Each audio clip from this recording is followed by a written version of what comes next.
Hi, I'm Jennifer with True North Leatherworks, and today I am here to show you how to stitch the key fob, which is one of my new kits for this year. Our completed project will look like this. So the key fob kit comes with everything you need to complete the project.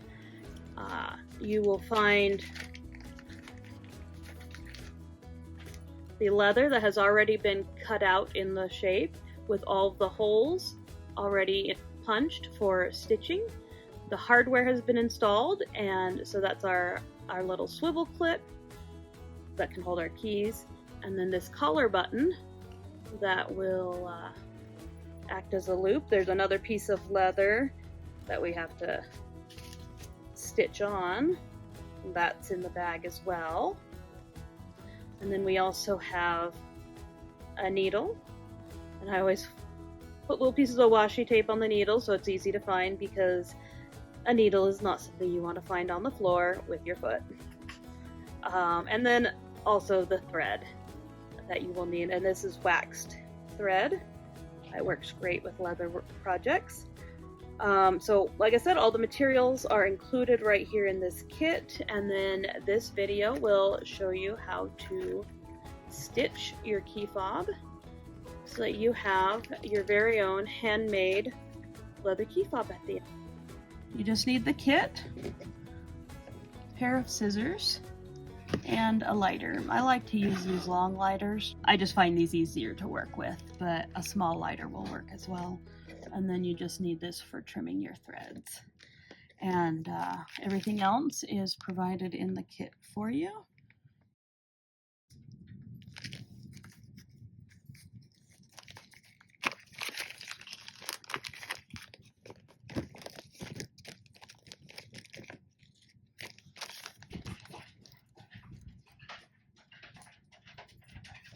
Okay, so we have the main piece. We have this tiny little piece, so don't lose that. We have our thread and our needle. So we're going to start off, peel the tape off our needle. Let's put that aside. Okay, then I'm going to unloop my thread.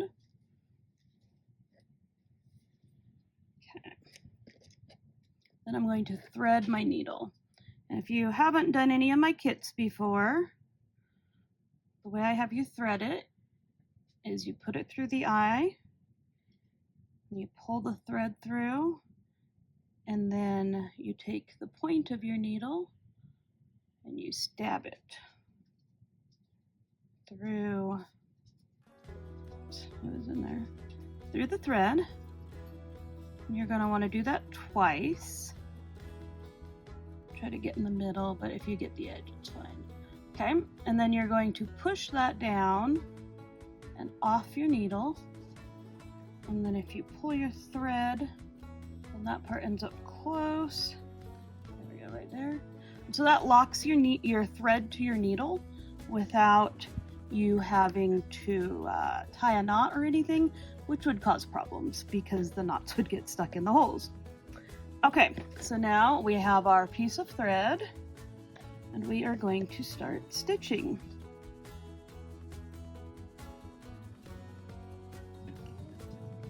Now what we're going to do is we are going to start in this second hole from the corner.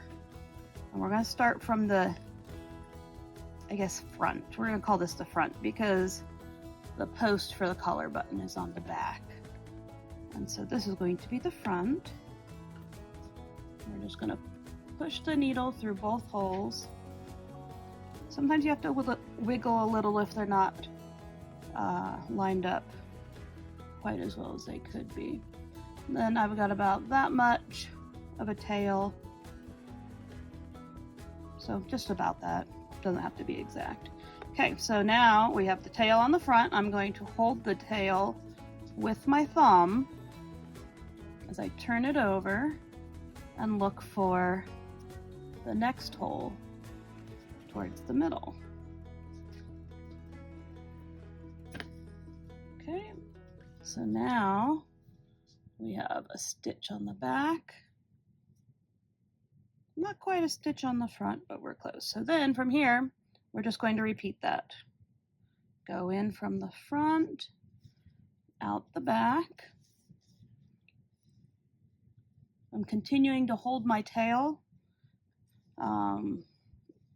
After one more stitch, I won't need to. I mean, realistically, I probably don't need to now.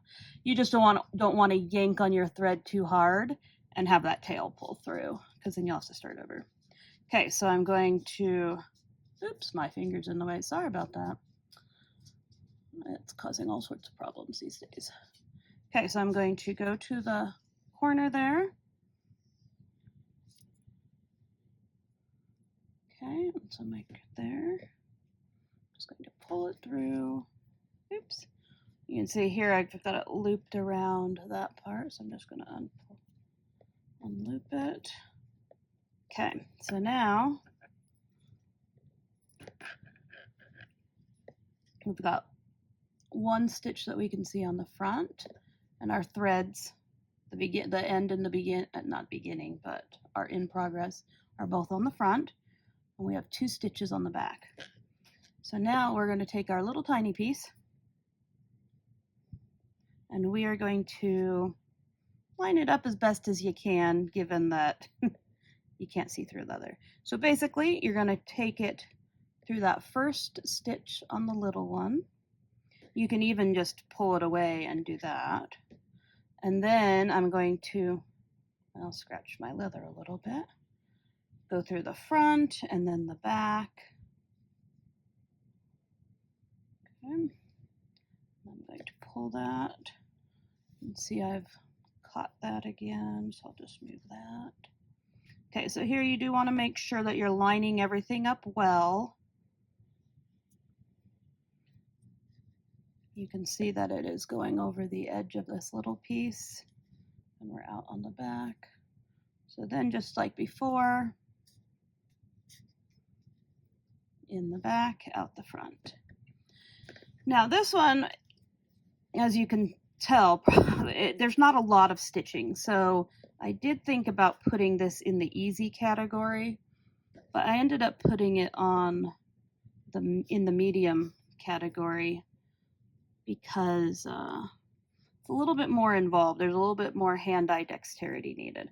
Okay, so you could see I was pushing, and then as I looked, I'm not actually near the hole. So sometimes you can sort of wiggle it, and then sometimes you just need to look at where you're at and maybe reposition a little bit. Okay, so now I'm just about done with this particular side. And again, I'm making sure everything's lined up, pulling snugly but not tight. My stitches on the back look good, on the front as well. So again, just continue with this. But like I was saying, the dexterity needed for holding this little piece and going through these other 2 pieces, it might be a little bit more challenging for the younger kiddos. So that's why I put it into the medium difficulty group.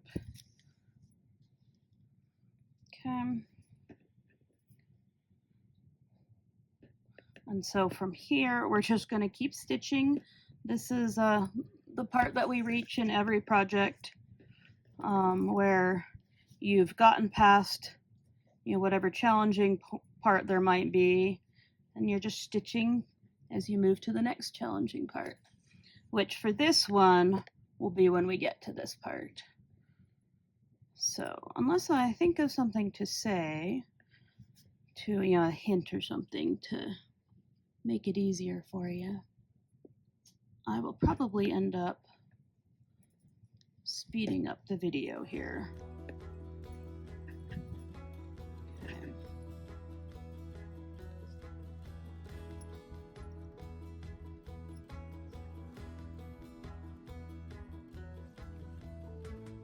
Again, just wiggling there to get through.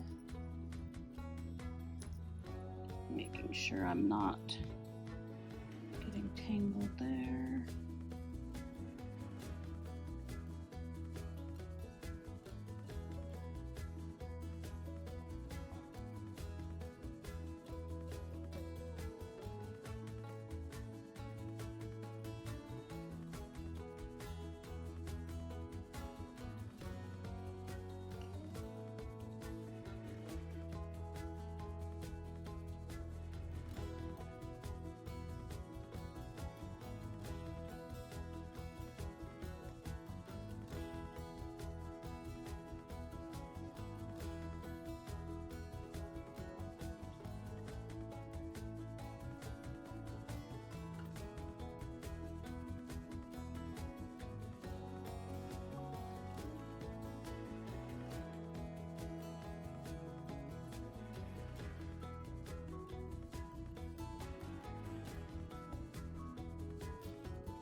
Okay, so as I get close, I'm going to double check that how many stitch holes I have. I have one more before I'm going to move back onto that small piece. So this one, it's 1, 2, 3, 4. So I'm going in from the back,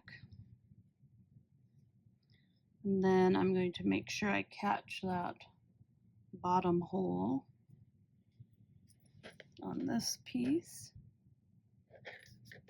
So this leather, if you have noticed as I'm stitching and as the leather stretches and moves, you can see how it lightens up. And that is actually called a pull-up effect, which is pretty cool. And that usually is caused by in the oils and waxes that might have been used in the tanning process. So different leathers will show different pull-up effects. Some it's quite noticeable, others it's only a little bit noticeable, and then some don't have it at all. But I think it adds cool texture. This particular leather is an oiled leather. It's actually the same type that I use for the buckets and pockets that I make. And I specifically use an oiled leather, because those oils and waxes that are part of the tanning process help the leather to not dry out quite so quickly.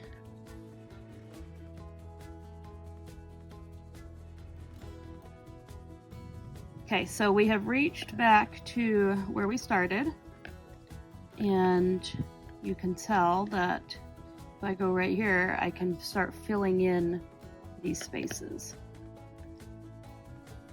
Okay,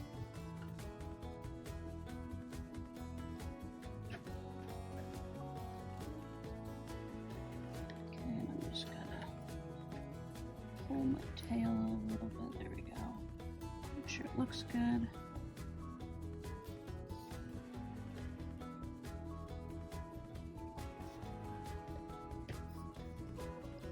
Now, as with most leatherworking projects, you could do this with a 2-needle stitching, but you would need a stitching pony for that, which basically acts as a third hand. It holds your project for you while you have the needles in both hands. But since I'm trying to make this an easy way to try something, as opposed to a project that you have to go out and buy more tools or whatever for, that is not something that is required, and that's why I have these set up as a 1-needle stitching. If you're interested in learning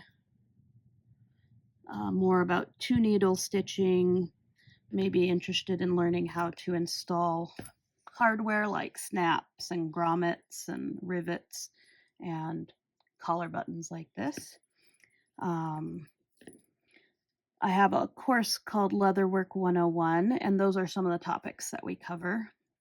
And with that course, I provide all the tools and materials needed for the practice exercises and then the projects that come after them. So basically, I teach you something, you practice it, and then you use those skills and ones from previous lessons to make a project.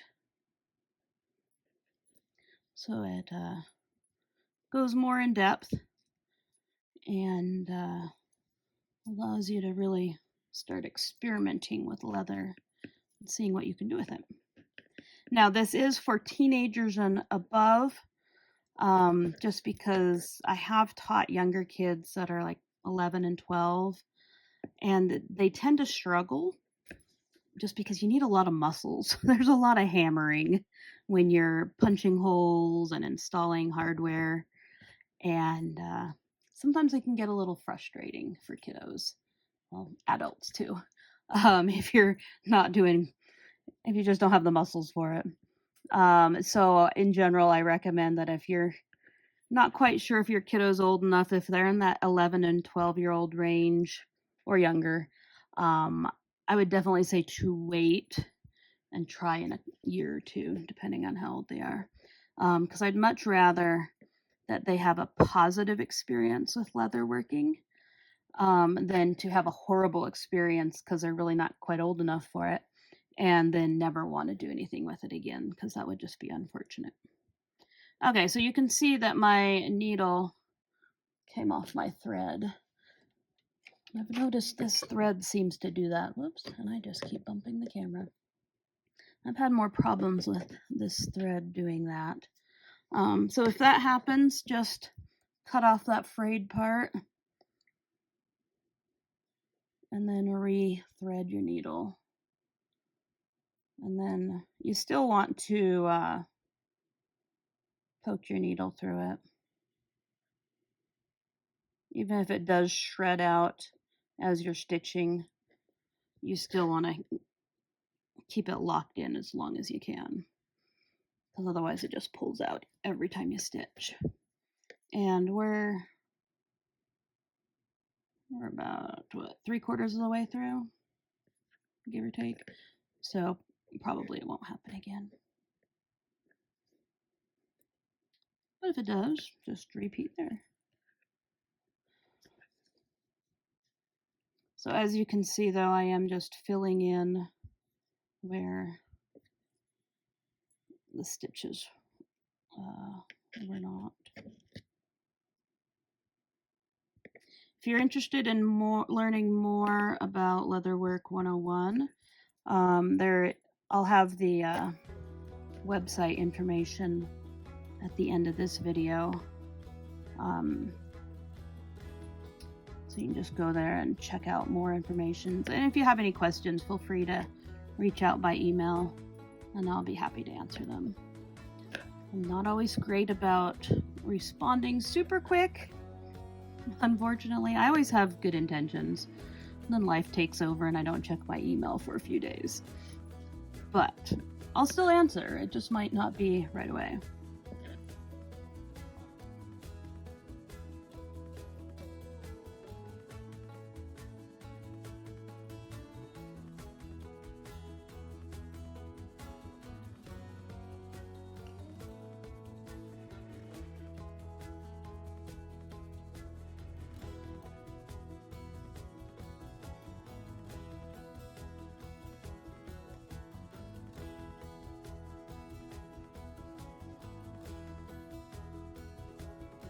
Okay, and we're back. We're doing the last stitching over this piece.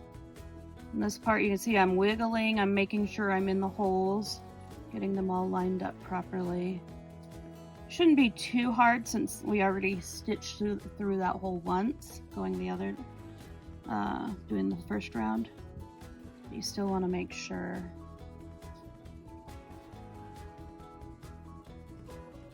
that you're getting it out in the right spot.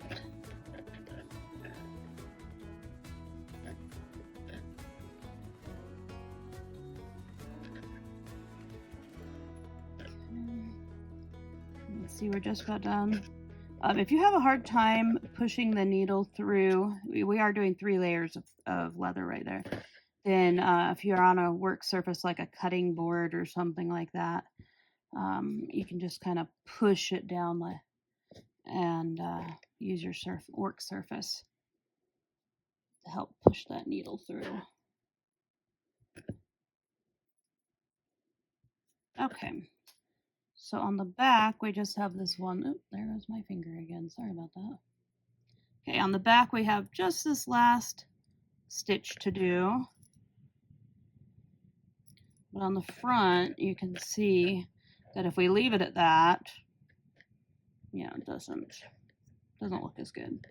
We could do a knot here, but what we're gonna do, we don't really need a knot. There's not a lot of tension or pressure on these seams, especially with that collar button there to help hold things together. So we are going to, well, it's not back stitching because we're going forward still, but essentially that's what we're doing. Double stitching maybe. Okay, so on the front we have now closed in all our stitches, and we are going to go here, come out here.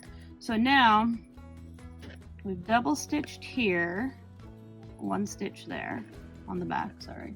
Let's see if I can use my words.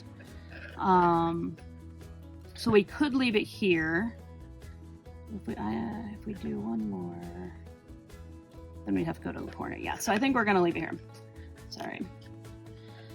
Sometimes, so I've done this several times now, but I don't always remember what my thought process was when I was stitching it, because I try to make sure that I stitch it in such a way that it's easy for you guys to follow and replicate. But yeah, you don't want to, I mean, you could do another stitch here, but then that takes you out here, and so then you'd need to go in here. Although actually no, we could go there. Hold on. There we go. Because otherwise you have to come out that one, but I just had a thought. And I don't want that to get caught. Snug that in.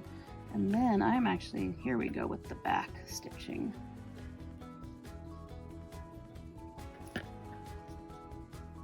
Okay. So here you can see it's just these two stitches that are doubled up. And then on the front, it's actually only this one that is doubled up, because here we're gonna trim these threads pretty short. The reason I had you start here was so it would be underneath your little loop here. When we close up our loop, our belt loop, although actually that's not where it's gonna go anyway. Okay, so let's take care of these threads, and then we can buckle up our loop. Okay, so I'm going to cut these pretty short, just because if you leave them long, you have more to melt, and then it ends up getting more globby and messy.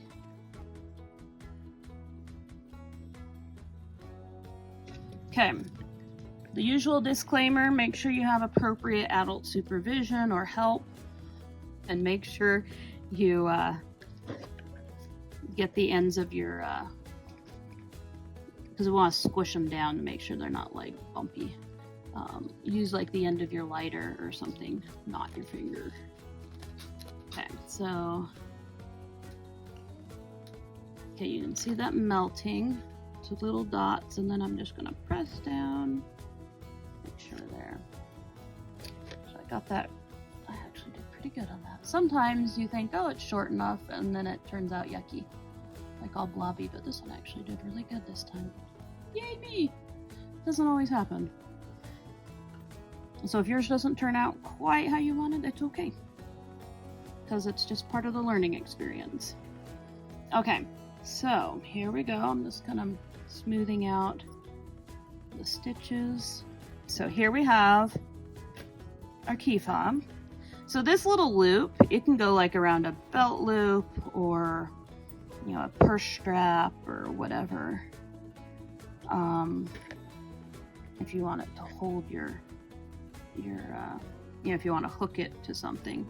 Okay, and so you push it through that little loop. The loop keeps it from coming off the button.